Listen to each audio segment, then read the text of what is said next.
Good morning.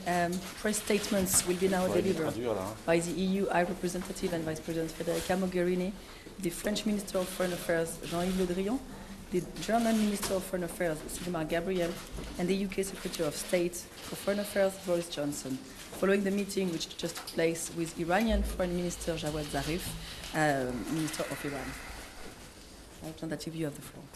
Thank you. As you know, I decided to convene today in Brussels a meeting of the European Union and the foreign ministers of France, Germany, and the United Kingdom with the foreign minister of Iran in agreement with him here in Brussels.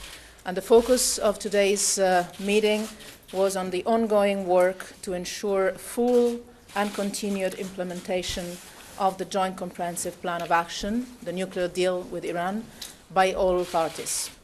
The European Union has had and expressed a very clear position on the nuclear deal, as it was stated by the 28 European Union member states ministers already in October last year, and repeated again today.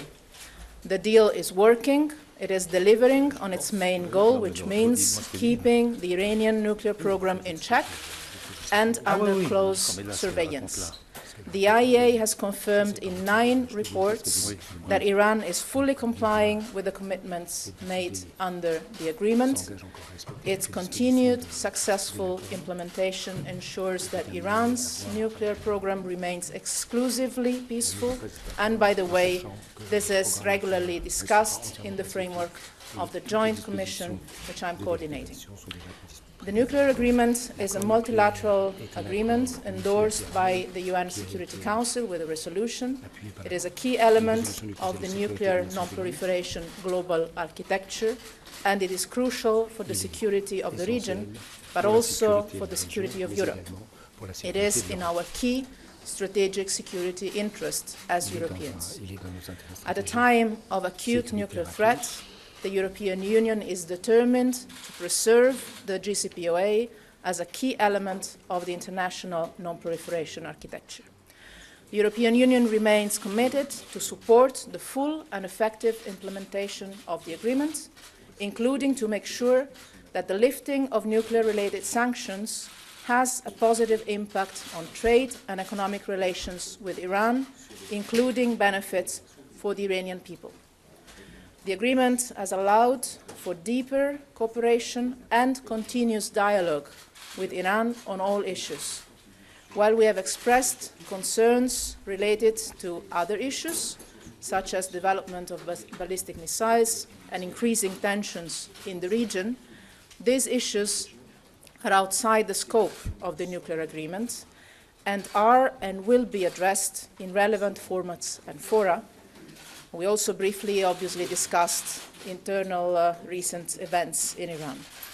Let me conclude by saying that the unity of the international community is essential to preserve a deal that is working, that is making the world safer, and that is preventing potential nuclear arms race in the region. And we expect all parties to continue to fully implement this agreement. Mr. Le Drian.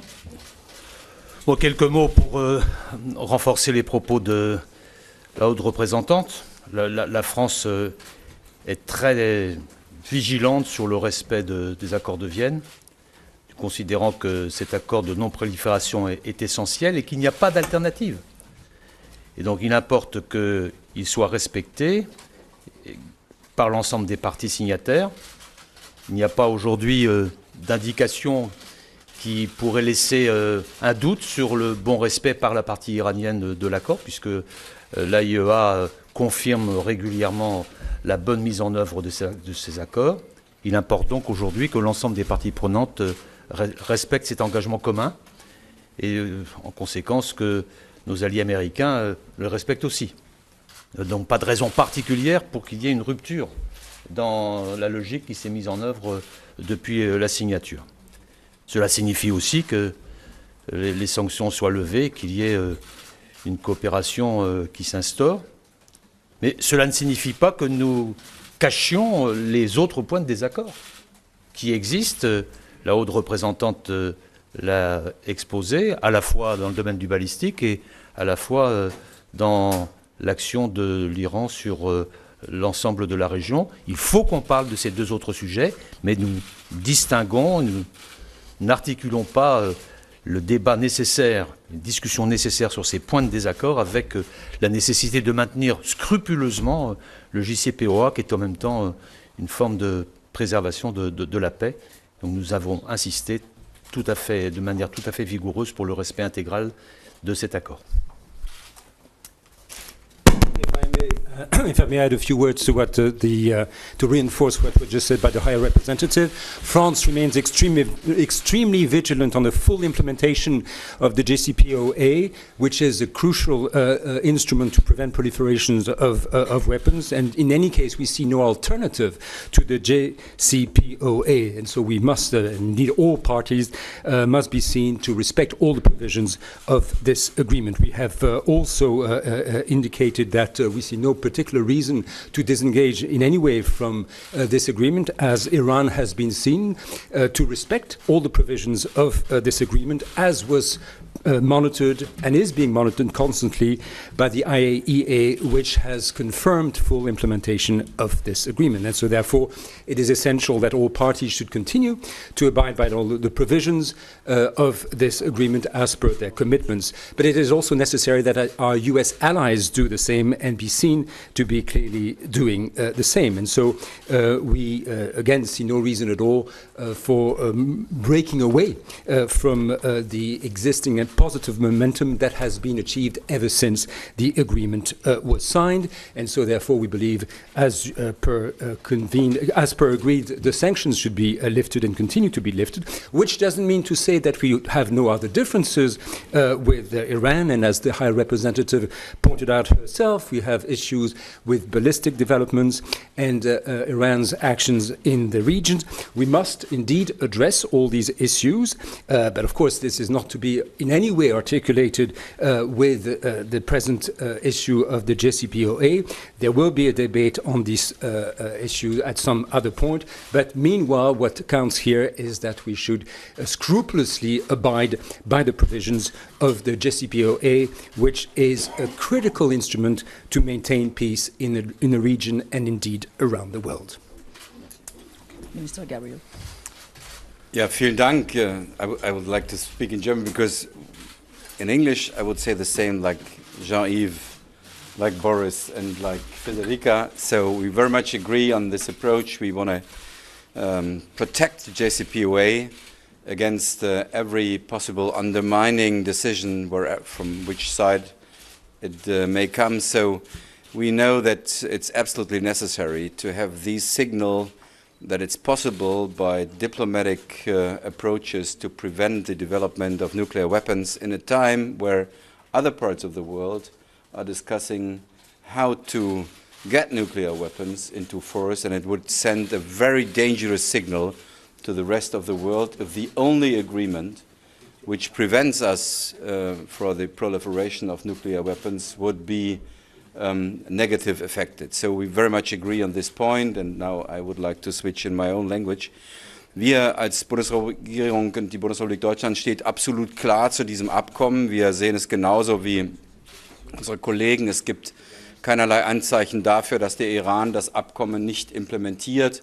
Und solange das nicht der Fall ist, gibt es auch keinen Grund, sozusagen die Konsequenzen dieses Abkommens ja auch haben soll, nämlich die Aufhebung der atombezogenen Sanktionen in Frage zu stellen. Deswegen appellieren wir auch an unsere Alliierten, auch an die Vereinigten Staaten, mitzuhelfen, dass dieses Abkommen weiterlebt und mit noch mehr Leben erfüllt wird. Denn, wie ich es eben gesagt habe, die Entwicklung von Nuklearwaffen ist in sozusagen der Vorstellung einer Reihe Staaten der Welt. Denken Sie nur an die Auseinandersetzung in Nordkorea.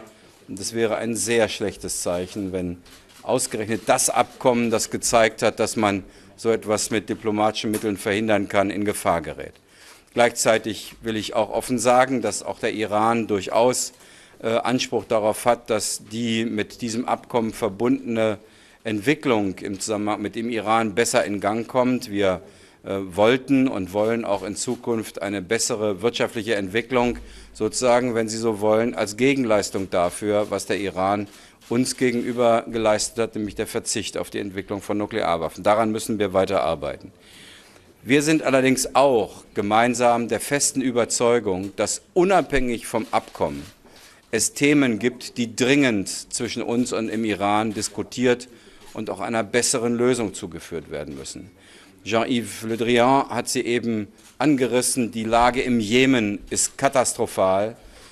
Wir haben heute sehr darauf gedrängt, mit dem Iran nach Lösungen zu suchen. Dazu gehört nicht nur der Iran, aber auch der Iran. Die Lage im Libanon, die Situation in Syrien. Wir haben, das hat Federica Mogherini gesagt, über die Situation Menschenrechte im Iran gesprochen, aber vor allen Dingen die Frage, wie verändert sich die Rolle im Nahen Osten? Das hat nichts mit dem JCPOA zu tun, aber ich bin sehr dankbar, dass heute etwas erreicht wurde, was in der Vergangenheit jedenfalls so klar nicht verabredet werden konnte, nämlich dass es einen Dialog geben wird mit dem Iran über diesen Teil der aus unserer Sicht jedenfalls veränderungsnotwendigen Verhaltens des Irans in der Region. Der Iran hat zugegebenermaßen andere Positionen, aber wir haben uns heute dazu entschieden, dass wir sehr schnell, und zwar beginnend mit dem Jemen, über die Konfliktthemen sprechen werden. Nochmal, das hat mit dem JCPOA nichts zu tun, es ist nicht verbunden damit, aber es ist dringend notwendig, das zu tun. Und ich bin sehr froh, dass unser gemeinsamer Vorschlag heute angenommen wurde. Vielen Dank. Well, thank you very much. I'm really going to just echo what Sigmar and Jean-Yves have already said. I think this is a very important meeting, and it's very important that as Europeans we've come together to express a common view. And that is, number one, we greatly value the JCPOA, the nuclear deal with Iran. We think it is a considerable diplomatic accomplishment. It's a way of stopping Iran from acquiring nuclear weapons. And as my colleagues have said, Iran is in compliance with this agreement according to the International Atomic Energy Authority. And that is very, very important for us. But it is also clearly important to build worldwide support for this deal, that Iran should be able to show, as my colleagues have said, that it is a good neighbor in the region. And that's why it's, I think, legitimate and right that we should, in parallel, not connected with the JCPOA, but in parallel, we should focus on what Iran can do to help resolve the appalling crisis in Yemen, to help push forward peace in Syria, and to help resolve other questions in the region. I want to stress, just in conclusion, that I don't think anybody has so far produced a better alternative to the JCPOA as a way of preventing the Iranians from going ahead with the acquisition of a military nuclear capability. I don't think anybody has come up with a better idea. And I think it's incumbent on those who oppose the JCPOA really to come up with that better solution, because we haven't seen it so far. I also think that if we can keep the deal going, which I very much hope that we can, that the Iranian people should see the economic benefits that will flow from the JCPOA. And that's why we in the UK government, together with our friends and partners in France and Germany and across other European countries, Federica will continue to work for the continuation of the JCPOA. Thank you. Thank you very much. This closes this press conference. Thank you.